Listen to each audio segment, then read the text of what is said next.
Front bonnet open பண்ணி engine எப்படி இருக்கு அப்படின்னு இப்போ பார்ப்போம்.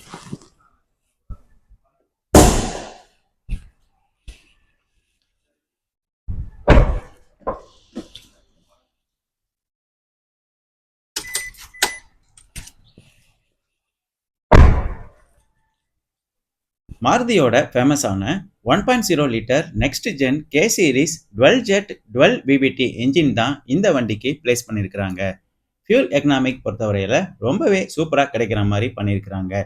25.19 கிலோமீட்டர் பெட்ரோலுக்கும் 33.48 கிலோமீட்டர் சிஎன்ஜிலையும் கிடைக்கிற மாதிரி கொடுத்துருக்காங்க. ஃப்ரண்ட் பைனர் டோர் பொறுத்தவரையில் இன்சுலேஷன் எதுவும் இல்லாமல் பிளாங்காக தான் கொடுத்துருக்காங்க. ஏன்னா எல்லாருக்குமே தெரியும் இது ஒரு நாய்ஸ் மற்றும் ஹீட் இஷ்யூ இல்லாத என்ஜின்ங்கிறதுனால இன்சுலேஷன் எதுவும் கொடுக்காம பிளாங்காவே கொடுத்துருக்காங்க. இந்த என்ஜினோட மேக்ஸிமம் பவர் பார்த்தோம்னா 49 kW பவர் ப்ரொடியூஸ் பண்ணுது. Maximum dark